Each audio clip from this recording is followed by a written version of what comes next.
हाय, मैं हूं अखिलेश। कल हमने पढ़ा था कि वैद्युत फ्लक्स क्या होता है। वो उस पे बेस कुछ क्वेश्चन किए थे, उसकी डिपेंडेंसी देखे थे कि वैद्युत फ्लक्स किन किन बातों पर निर्भर कर रहा है।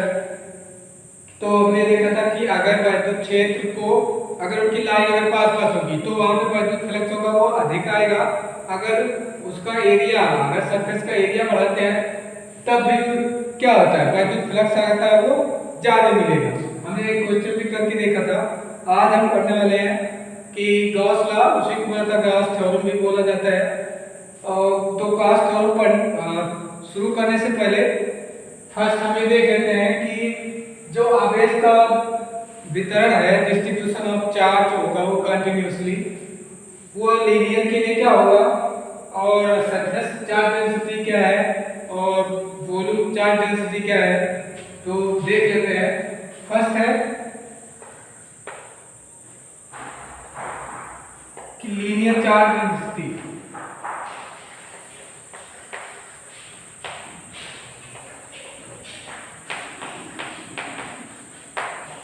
तो हो जाएगा, देखिए आवेश घन।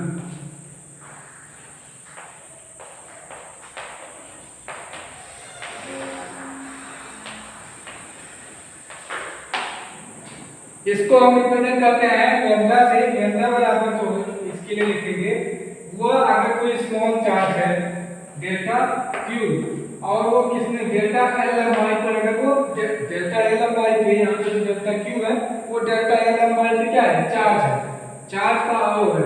तो यहाँ पे ये है जो डेल्टा क्यू है, ये डेल्टा एल पर आवेश का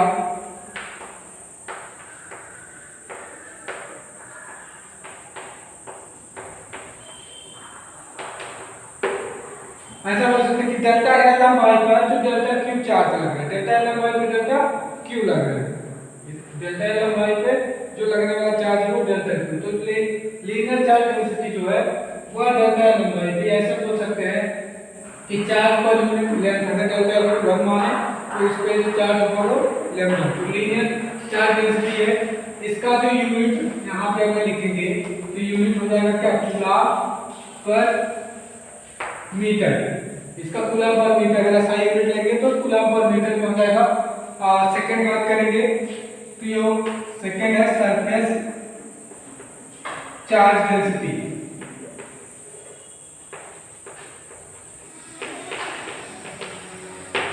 सरफेस चार्ज डेंसिटी यानी कि पृष्ठीय आवेश घनत्व। पृष्ठीय आवेश घनत्व को हम यहाँ इसमें लिखते हैं सिग्मा से। सिग्मा इज इक्वल जो यहाँ पे है वो डेल्टा क्यू और डिवाइडेड बाय डेल्टा एस। यहाँ पे डेल्टा एस जो है ये एरिया है, यहाँ जो डेल्टा क्यू है वो कितने, डेल्टा एस एरिया पर आवेश है। तो यहाँ पे जो डेल्टा क्यू है वो डेल्टा एस एरिया पर आवेश है। उस सरफेस पर डेल्टा एस क्या है, स्मॉल एरिया एलिमेंट है। डेल्टा एस जो है वो स्मॉल एरिया एलिमेंट लेना है। तो उस स्मॉल एरिया पर जो आवेश का वितरण है, डिस्ट्रीब्यूट हो रहा है आवेश, वो कितना है, डेल्टा क्यू है। तो यहाँ पे जो सरफेस चार्ज डेंसिटी है, पृष्ठीय आवेश घनत्व वो delta Q by delta S के बराबर हो जाएगा।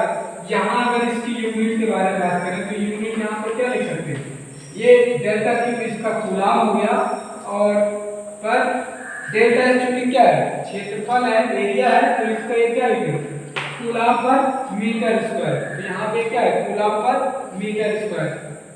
नेक्स्ट ये सेकंड था, एक क्या है, वॉल्यूम चार्ज डेंसिटी।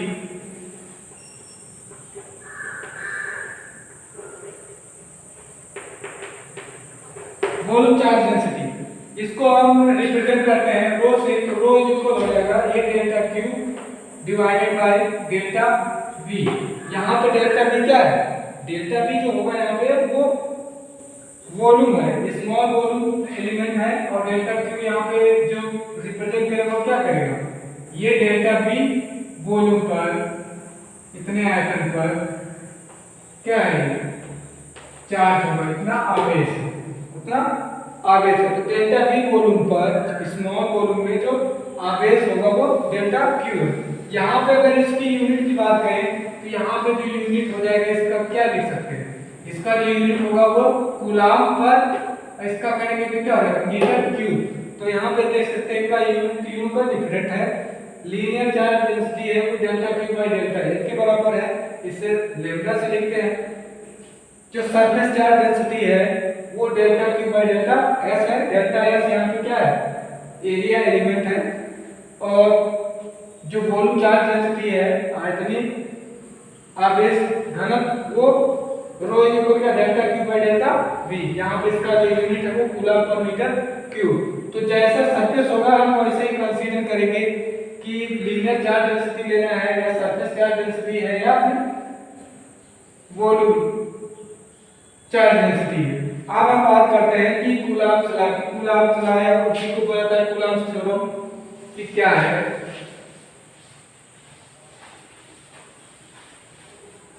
कल हमने पढ़ा था इलेक्ट्रिक फ्लक्स, तो ये इलेक्ट्रिक फ्लक्स से रिलेटेड होता है कि अगर हमारे केस में इलेक्ट्रिक फ्लक्स जो निकालना कैलकुलेट अगर करना है तो हर एक के लिए हर एक सरफेस के लिए तो आसान नहीं होता है कि हम ये निकाल सके कि उससे संबंध कितना फ्लक्स होगा।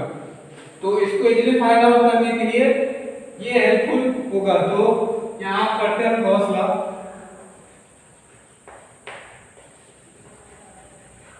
इसी को गॉस थ्योरम भी बोला जाएगा, बोलते हैं गॉस लॉ या गॉस थ्योरम। तो ये चूंकि रिलेटेड है चार्ज और उससे वैद्युत फ्लक्स से कि टोटल जो इलेक्ट्रिक फ्लक्स है वह चार्ज से कैसे रिलेट है, कि अगर मान लेते हैं कि हमको टोटल फ्लक्स निकालना है तो हम चार्ज के हेल्प से कैसे निकाल सकते हैं। तो ये बेसिकली अगर मैथमेटिकली देखा जाए तो ये जो गॉस थ्योरम है वो बंद सरफेस के लिए होता है, किसी भी बंद पृष्ठ के लिए है, वो ओपन सरफेस के लिए लागू नहीं होता है। यानी कि जो सरफेस होना चाहिए वो कितना होना चाहिए क्लोज्ड होना चाहिए। तो यहाँ पे साइन दिखा देते हैं कि यहाँ पे क्या है क्लोज्ड है। फिर यहाँ पे E डॉट ds, यहाँ पे ds है वो क्या है स्मॉल एरिया एलिमेंट है, उसी को क्या करेंगे यहाँ पे इंटीग्रेट करना है। यहाँ पे क्लोज्ड, यहाँ पे जो साइन दिखाया हुआ है क्लोज्ड सरफेस के लिए है, यह केवल बंद परिपथ के लिए लागू होता है। ये इक्वल होता है चार्ज जो उस सरफेस के इनसाइड हो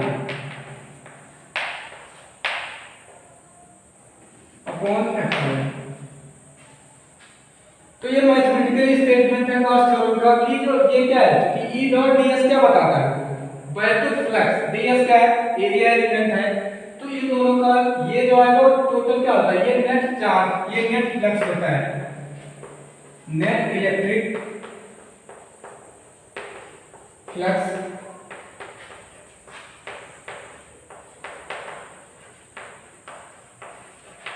एसोसिएटेड विद सरफेस। ये उस सरफेस के लिए टोटल फ्लक्स आएगा कितना होगा, इसको अगर फाइनल लिखेंगे तो ये क्या इसके लिख सकते हैं कि Q इनसाइड जितना उस सरफेस के अंदर चार्ज होगा डिवाइडेड बाय एप्सिलॉन।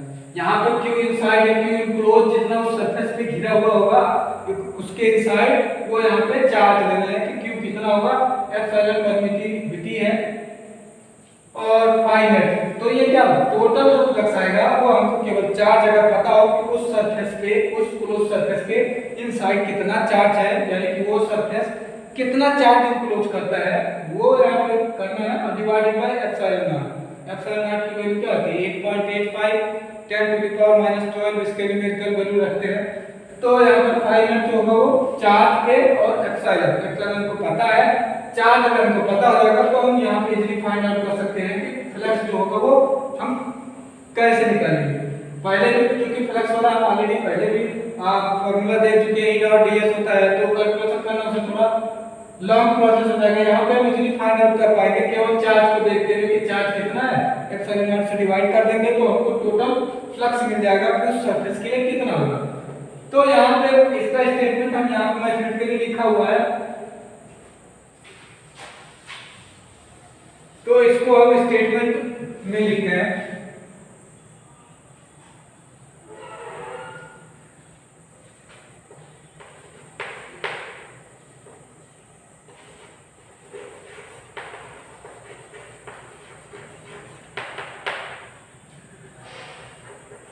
ठीक है, टोटल फ्लक्स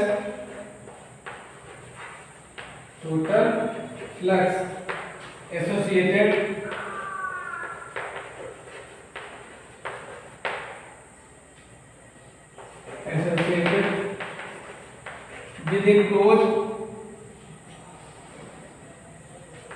with a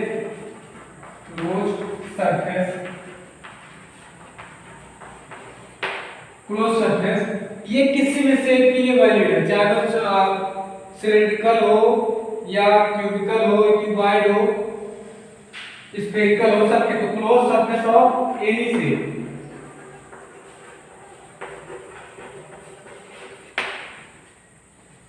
कि the total flux associated with a close surface of any shape, जो यहाँ पे सरफेस किया जाएगा, यहाँ पे सरफेस जो है, यहाँ पे जो सरफेस ये इसी को बोला जाता है कि गॉसियन सरफेस। यहाँ पे जो सरफेस किया है ये गॉसियन सरफेस बोलते हैं। The total flux associated with a close surface of any shape is equal to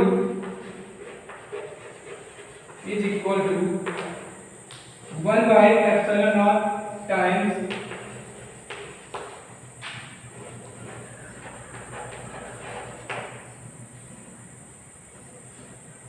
charge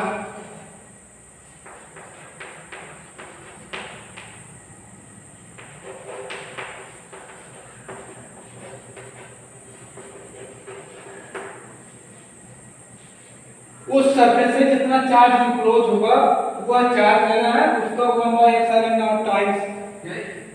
तो फिर से एक बार बोल देते हैं, total flux associated with the close surface of any shape, किसी भी शेप का हो, is equal to 1 by epsilon naught times charge enclose with surface. उस सरफेस से संबद्ध जो चार्ज होगा उससे अंतर्गत वो चार्ज लेना है और डिवाइड कर देना है epsilon naught से, या 1 by epsilon naught का टाइम्स में वो उससे क्या हो जाएगा, उसका फ्लक्स हो जाएगा। हिंदी में इसको क्या लिख सकते हैं, किसी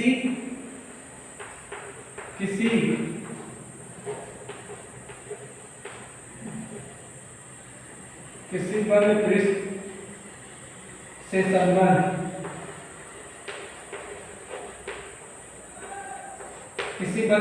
संबंध कुल फ्लक्स यहाँ कुल मतलब बाय फ्लक्स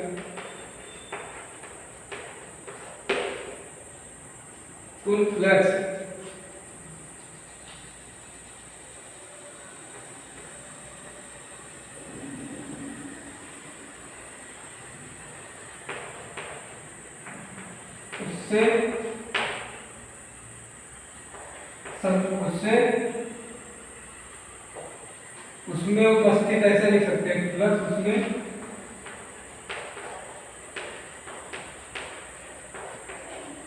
उपस्थित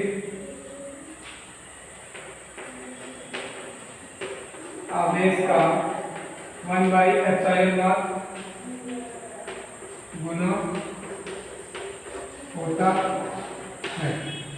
यहाँ पे किसी भी बंद पृष्ठ से, यहाँ पे हम ये बोल सकते हैं कि किसी शेप का भी होना चाहिए, यहाँ पे किसी आकार का हो, सब चलेगा। बंद पृष्ठ है वो किसी भी शेप का होगा, से संबंधित कुल फ्लक्स उसमें उपस्थित आवेश का 1 by epsilon naught गुना होता है। जैसे आप यहाँ देख पा रहे हैं कि टोटल क्या है, टोटल फ्लक्स है, टोटल फ्लक्स उस सरफेस के लिए कितना है, Q इनसाइड जो चार्ज है उस सरफेस से घिरा हुआ वो चार्ज लेना है, और epsilon naught 1 by epsilon naught के क्या वो टाइम्स है, या ऐसा बोले टोटल चार्ज इंक्लूड हो रहा है वो epsilon naught से क्या कर देंगे, डिवाइड कर देंगे। तो यहाँ पे ये गॉस लॉ का जो गॉस थ्योरम है, गॉस लॉ है, इसका स्टेटमेंट है कि the total flux associated with the close surface of any shape is equal to 1 by epsilon naught time 1 by epsilon naught times charge enclose with surface, यानी कि 1 by epsilon naught के multiple में आएगा किस 1 by epsilon naught से Q जो होगा, जो भी चार्ज इनक्लोज होगा उसमें 1 by epsilon naught से अगर मल्टीप्लाई कर देंगे तो उस सरफेस से संबंध जो टोटल फ्लक्स आएगा वो कैलकुलेट हो जाएगा। क्योंकि यहाँ पे किसी भी शेप की हम कर सकते हैं, तो इसको अगर हम प्रूफ करें इसका कि गॉस थ्योरम को हम कैसे प्रूफ करेंगे कि E dot ds is equal to inside by epsilon naught कैसे आएगा, तो यहाँ पे छोटा प्रूफ देख लेते हैं।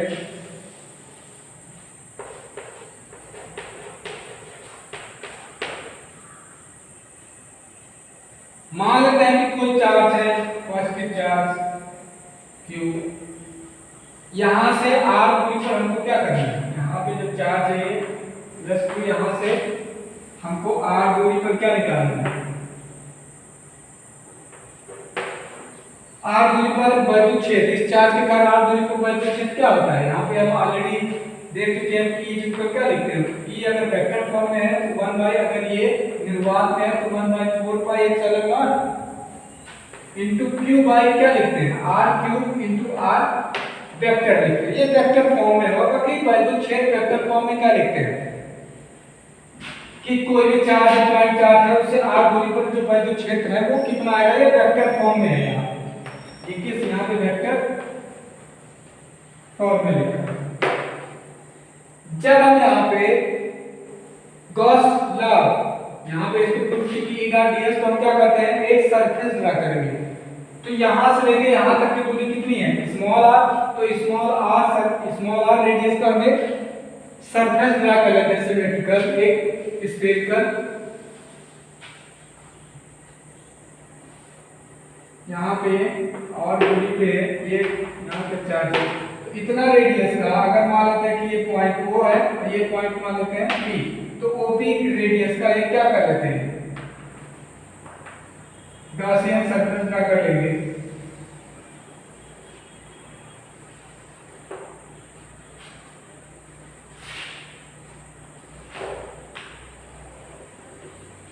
यहाँ पे गॉसियन सरफेस, इसी को बोलता है, ये गॉसियन क्या है, सरफेस है, गॉसियन पृष्ठ है, गॉसियन सरफेस। यहाँ पे OP क्या है, इसका रेडियस है। तो यहाँ P पर जो हमको जो क्षेत्र मिलेगा वो किधर मिलेगा, मान लेते हैं कि यहाँ पे अगर स्मॉल इसका छोटा सा एलिमेंट लिया जाए इसका एरिया का, यहाँ पे तो स्मॉल ए मान लेते हैं कि ये डेल्टा S है, क्योंकि ये स्मॉल एलिमेंट लिया गया है एरिया का, तो इस पे जो नॉर्मल वेक्टर आएगा वो क्या आएगा, इसके परपेंडिकुलर, तो परपेंडिकुलर का सेंस हो जाएगा इस पे इधर की, तो dx वेक्टर को जो लिखेंगे हम, इसका डायरेक्शन किधर है, इसके नॉर्मल, इसके परपेंडिकुलर होगा यहाँ पे। और चूंकि पॉजिटिव चार्ज है तो E का जो डायरेक्शन होगा किधर होगा, पॉजिटिव वाले चार्ज से उसके विपरीत होता है, तो यहाँ से किधर होगा, OP के अलावा आगे की तरफ। E का डायरेक्शन भी किधर है, यहाँ पे E का जो डायरेक्शन है वो भी सेम होगा। तो E और ds दोनों के बीच में कौन सा एंगल बन रहा है, क्योंकि E ds अगर cos थीटा लिखते हैं तो थीटा क्या बनता है कि वैद्युत क्षेत्र और एरिया वेक्टर के बीच का क्या है, वो कोण है। तो यहाँ पे वैद्युत क्षेत्र ये है और ds क्या है, एरिया वेक्टर, तो इनके बीच में एंगल कितना बन रहा है, E और ds, क्योंकि एक ही साइड है तो यहाँ पे एंगल कितना आएगा, 0। तो हम यहाँ पे यहाँ ये लेके चलते हैं लेफ्ट हैंड साइड, ये चूंकि यहाँ पे Q यहाँ पे चार्ज है तो इसके इनसाइड यहाँ पे Q चार्ज है, टोटल चार्ज का हम मान लेते हैं कितना Q है, लेकिन इसके इनसाइड जो चार्ज है वो कितना है, Q है, स्मॉल q। तो यहाँ पे लेफ्ट हैंड साइड लेके अगर हम यहाँ पे प्रूव करें तो क्या ऐसे लिख सकते हैं कि E डॉट ds, इसको हम क्या लिख सकते कि E डॉट ds, E की वैल्यू क्या है, 1/4 pi epsilon not Q by R cube, ये तो है स्केलर क्वांटिटी है दी। इसके बाद क्या है, क्योंकि R वेक्टर है इनटू यहाँ पे क्या है ds वेक्टर, ds वेक्टर। अब क्लोज इसका, चूंकि यहाँ पे ये बाहर लिख सकते हैं 1/4 पाई एप्सिलॉन नॉट, Q क्या है यहाँ पे इनसाइड ये charge Q divided by R cube, यहाँ पे R ds, और ds क्या लिखते हैं, R ds cos थीटा, तो यहाँ पे cos थीटा की वैल्यू क्या है, 0 है। यहाँ पे R जो है वो चूंकि क्या है कांस्टेंट, ये इसको बाहर कर लेंगे तो Q by R cube into R, यहाँ पे जो बचेगा वो कितना बचेगा, केवल ds क्या है, इस छोटे से पार्ट का क्या है, एरिया का क्षेत्रफल आयोग है।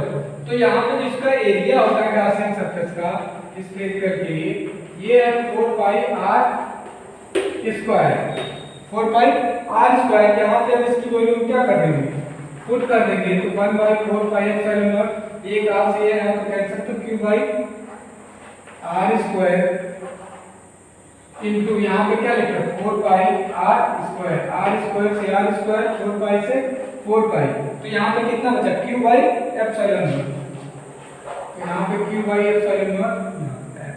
तो यहाँ पे देख सकते हैं कि यहाँ से जो आया है वो कितना है, टोटल यहाँ पे वो किसके बराबर है क्यू बाई एप्सिलॉन नॉट के, जो कि यहाँ पे अगर क्यू यहाँ पे चाहे इनसाइड माने या यहाँ पे क्यू माना गया है तो यहाँ पे क्यू है, तो यहाँ पे ये इजीली प्रूव कर सकते हैं क्योंकि ये एनी शेप के लिए है। यहाँ पे आप सिलिंड्रिकल लेके भी प्रूव कर सकते हैं या किसी भी आकार का लेके हम यहाँ पे कर सकते हैं। यहाँ पे चूंकि इजीली हमको किसी भी के लिए वैलिड है इसीलिए यहाँ पे हमने क्या है स्फेरिकल सरफेस ले लिया। स्फेरिकल के लिए यहाँ पे सिंपल भी हम इसको कर सकते हैं कि यहाँ से पी पॉइंट पर वैद्युत क्षेत्र कितना आएगा वो कैलकुलेट करना है। वैद्युत क्षेत्र वेक्टर फॉर्म में लिखा है, वेक्टर फॉर्म में करने के बाद यहाँ पे एरिया वेक्टर ई के साथ जो एंगल बना रहा है वो क्या हो जाएगा, क्योंकि दोनों एक ही डायरेक्शन में है तो एंगल 0 हो गया, तो r डॉट ds करेंगे, r ds cos थीटा आएगा, बाकी सब बाहर है तो करेंगे इसलिए फाइंड आउट हो जाएगा। जो गॉसियन सरफेस होगा अगर कोई चार्ज है वो बाहर होगा, अगर कोई चार्ज है वो अगर बाहर की तरफ है तो उसके कारण जो वैद्युत फ्लक्स आएगा वो 0 हो जाएगा। 0 क्यों होगा, क्योंकि जितने number of electric flux line inter करेगा उतना ही क्या हो जाएगा उसे बाहर होगा। जैसे कोई भी यहाँ पे ऐसे सरफेस है और यहाँ पे कोई चार्ज क्यू है तो जितनी यहाँ पे नंबर लाइन इंटर करेगा उतना ही क्या करेंगे, यहाँ पे इनसाइड वाला यहाँ से आउट होगा तो एक पॉजिटिव हो जाएगा एक नेगेटिव। तो अगर कोई चार्ज बाहर होगा तो बाहर अगर कोई चार्ज है तो इसके द्वारा जो फ्लक्स आएगा इस सरफेस के संबंध में जो फ्लक्स आएगा वो कितना हो जाएगा 0 हो जाएगा। तो अगर आउटसाइड चार्ज है तो फ्लक्स 0, अगर इनसाइड चार्ज है तो कुछ ना कुछ वैल्यू होगा, नहीं भी होगा, जो होगा। लेकिन अगर आउटसाइड चार्ज है तो वहां पे क्या हो जाएगा 0। तो अगर आउटसाइड चार्ज के बारे में बात करेंगे तो वहां पे फ्लक्स क्या हो जाएगा। पिछले क्लास में हमने क्वेश्चन किया था कि एक क्यूब है तो उस पे जो नेट फ्लक्स था वो टोटल कितना था 0।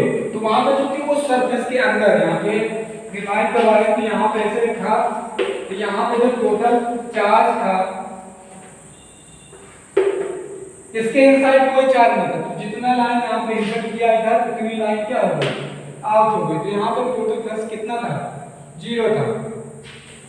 तो गॉस लॉ के कुछ लिमिटेशंस हैं कि मतलब ये ऐसे पूछते हैं कि गॉस का जो लॉ है कुछ इंपॉर्टेंट पॉइंट अगर नोट करना चाहें तो वो यही है कि गॉस लॉ किसी भी शेप के लिए ट्रू है। अगर चार्ज बाहर आउटसाइड होगा तो चूंकि आउटसाइड होने के बाद क्या होगा टोटल फ्लक्स हो जाएगा 0, क्योंकि उसके इनसाइड कोई चार्ज नहीं है, उस सरफेस के इनसाइड अगर चार्ज नहीं है तो टोटल फ्लक्स क्या हो जाएगा 0 है। आगे गॉस लॉ का एप्लीकेशन में हम पढ़ेंगे कि सिलिंड्रिकल शेप के लिए या फिर प्लेन शेप पे इन सब पे वैद्युत क्षेत्र कितना कितना लगेगा और इस पे बेस्ड कुछ क्वेश्चन भी हम करेंगे गॉस थ्योरम पे। तो आज के लिए इतना ही, थैंक यू।